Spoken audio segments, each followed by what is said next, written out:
Welcome everyone. With the posting of the Lotus videos, we have developed more of an international audience, and with that comes a clash of automotive culture. And that is from the UK coming over to the USA. Those are the most interesting comments. And so you'll get comments from people in the UK saying that they get better miles per gallon than you.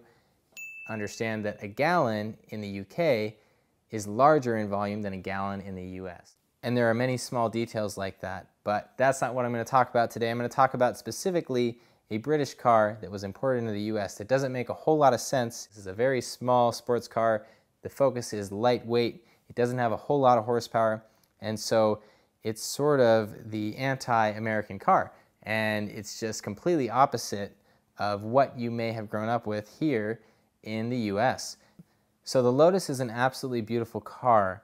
And then when you stand next to it, you just recognize how small the thing is. And when you see the pictures of it going around the racetrack, you really see how small it is. The roof of the car often comes up to the hood of other cars, and that kind of makes it frightening to drive on the street. Cars in the US are so big that you're driving this little tiny car, it's not going to fare well if you get in an accident. And so that's one of the things to note with the Lotus. It's incredibly small. People often don't see you. When I drove it into work, it didn't show up on the security camera, and so my boss thought I wasn't at work. And that was pretty funny, and that's because the car is so small. In the US, it's very spread out. When I went over to Buttonwillow to film the video of the Lotus on the racetrack, I had to drive 170 miles. The US is full of open space, and it is not full of good public transportation. If you go over to the UK and Europe, you will notice that they have much better public transportation than we do here in the US, and therefore a Lotus over in the UK might make a whole lot more sense because it'd be more of a weekend car. Another important note is how cheap it is to own a car here. The cost of fuel is very low. We can even get E85, which is essentially a race fuel, at our pumps, and so I can run a high compression engine on the street and go out and run it, in the desert for a top speed run. And it's really a ton of fun living in the US. We have a great automotive culture.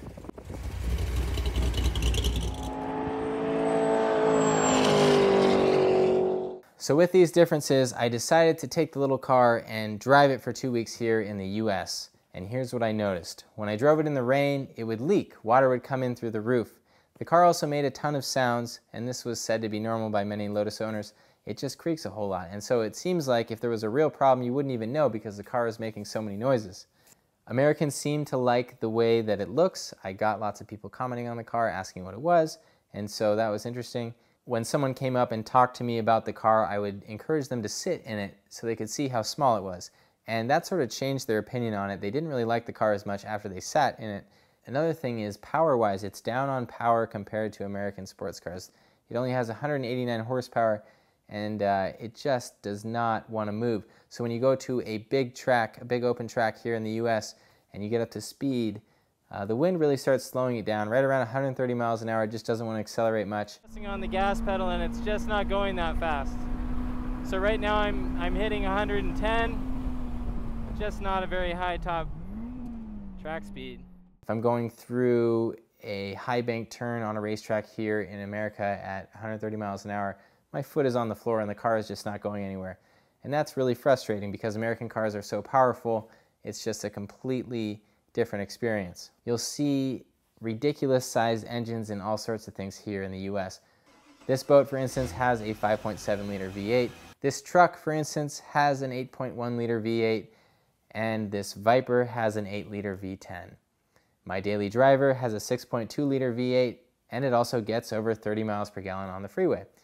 Even the base model American cars have quite a bit of horsepower. For instance, my 2005 Corvette had a 400 horsepower engine. If you take that car and a Lotus out to the track, there's really no comparing the two. The Corvette is going to pull away because it has so much horsepower.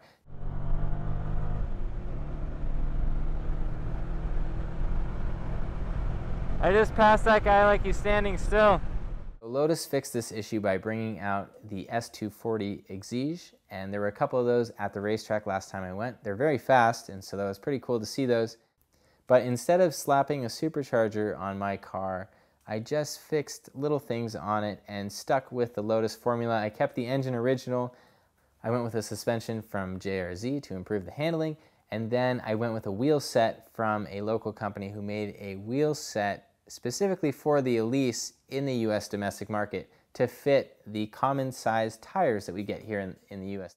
These new wheels from 949 Racing, these are very lightweight wheels. They also allow us to run much wider tires than the stock Lotus Elise. So I have a 255 rear tire and a 225 in front.